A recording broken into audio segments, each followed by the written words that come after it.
Hi guys, get ready with me for baptism. ഇന്ന് എനിക്കൊരു baptism ഉണ്ട് കേട്ടോ. അപ്പോൾ നമ്മളൊരു സിമ്പിളായിട്ടുള്ളൊരു ലുക്കാണ് ഉദ്ദേശിക്കുന്നത് കേട്ടോ. അപ്പോൾ ആദ്യം തന്നെ നമ്മളൊരു മോയ്സ്ചറൈസർ, ന്യൂട്രിഡേമിൻ്റെ മോയ്സ്ചറൈസർ ഇട്ടു. ഞാനിപ്പോൾ സ്ലീവ്ലെസ് ആയതുകൊണ്ട് കയ്യിലെല്ലാത്തും മോയ്സ്ചറൈസർ അപ്ലൈ ചെയ്യുന്നുണ്ട്. ജസ്റ്റ് ഒരു ലിപ് ബാം ഞാൻ സ്റ്റാർട്ടിങ്ങിലൊന്ന് അപ്ലൈ ചെയ്യുമ്പോൾ നമുക്ക് ലിപ്സ്റ്റിക്കൊക്കെ ബ്ലെൻഡ് ചെയ്യാനായിട്ട് കുറച്ചും കൂടി നല്ലതായിരിക്കും. പിന്നെ ഒരു പ്രൈമർ എടുത്തു, മസ്റ്റാണ് പ്രൈമർ. കാരണം എൻ്റെ ഓയിലി സ്കിൻ ആയതുകൊണ്ട് തന്നെ മേക്കപ്പൊക്കെ ഇട്ട് കഴിയുമ്പോൾ ചിലപ്പോൾ ഒലിച്ചിറങ്ങാൻ ചാൻസ് ഉണ്ട്. അപ്പോൾ നമ്മൾ പ്രൈമർ മിസ്സാക്കരുത് കേട്ടോ. അപ്പോൾ പ്രൈമർ എല്ലായിടത്തും അപ്ലൈ ചെയ്തു, നെക്കിലും ഇയറിൻ്റെ അവിടെയൊക്കെ അപ്ലൈ ചെയ്തു.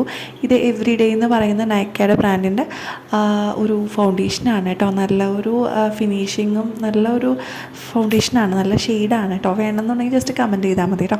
ഇത് ഞാൻ ഒരുപാടൊന്നും അപ്ലൈ ചെയ്യുന്നില്ല, ഒരു ഇച്ചിരി എടുത്തിട്ട് അപ്ലൈ ചെയ്യുന്നുള്ളൂ. കണ്ടില്ലേ, ഒരുപാട് ഇട്ട് കഴിഞ്ഞാൽ എൻ്റെ ഓയിലി സ്കിൻ ആയതുകൊണ്ട് തന്നെ പെട്ടെന്നത് മീൻസ് ഭയങ്കര ഓവറായിട്ട് തോന്നും. ഓയിലാവുമ്പോൾ ഓയിലി സ്കിന്നുകാർക്ക് പെട്ടെന്ന് വിയർക്കാനുള്ള ടെൻഡൻസി ഉണ്ടല്ലോ. അപ്പോൾ അതുകൊണ്ട് തന്നെ ഒരുപാട് ഫൗണ്ടേഷൻ അപ്ലൈ ചെയ്യാണ്ടിരിക്കുക. ഇപ്പോൾ ബ്ലഷിന് വേണ്ടി ഞാൻ ജസ്റ്റ് ഒരു ലിപ്സ്റ്റിക്കാണ് കേട്ടോ അപ്ലൈ ചെയ്യുന്നത്. ഒരുപാടൊന്നുമില്ല, ചെറിയൊരു 2 ഡോട്ട് ഇട്ടിട്ട് അതൊന്ന് ശരിക്കും ബ്ലെൻഡ് ചെയ്ത് കൊടുത്തു.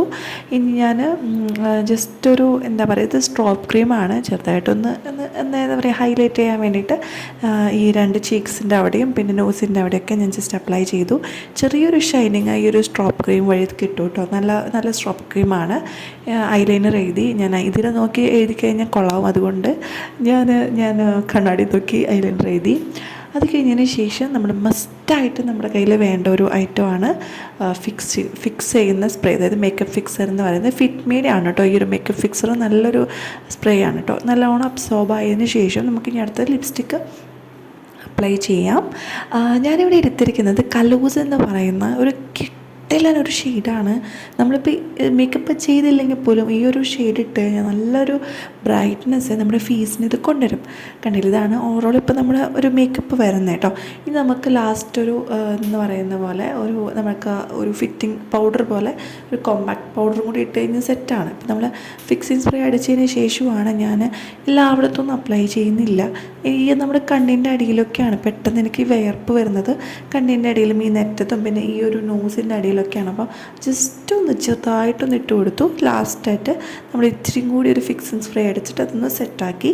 അപ്പോൾ എന്നത്തെ പോലെ ഇന്നും പോണിറ്റെയിൽ തന്നെ എൻ്റെ ഫേവറേറ്റ്. അതാകുമ്പോൾ എളുപ്പപ്പണിയാണ്, വേറെ പണികളൊന്നുമില്ല. എടുത്ത് അങ്ങോട്ട് വാരിക്കുട്ടി ഇങ്ങനെ കെട്ടിയാൽ മതി. അപ്പോൾ ഇത് ഞാൻ സിമ്പിളൊരു ഇയറിങ് ഇട്ടു, പിന്നെ ഒരു വാച്ചാണ് കേട്ടോ, വേറെ ഒന്നുമില്ല. സിമ്പിളായിട്ടുള്ള ലുക്കിൽ പോകാമെന്ന് വിചാരിച്ചിട്ടായിരുന്നു. അപ്പോൾ ഇന്നത്തെ ലുക്ക് ഇഷ്ടപ്പെട്ടെങ്കിൽ ജസ്റ്റ് ഒന്ന് കമൻറ്റ് ചെയ്യണം കേട്ടോ. സിമ്പിളായിട്ടുള്ള ഒരു ഹെവി മേക്കപ്പ് ഒന്നും അല്ല കേട്ടോ, സിമ്പിളായിട്ടൊരു ലുക്കാണ്. അപ്പോൾ ഇഷ്ടമെങ്കിൽ കമൻറ്റ് ചെയ്യാൻ മറക്കരുത്. അത്രേ ഉള്ളൂ. Bye bye, see U.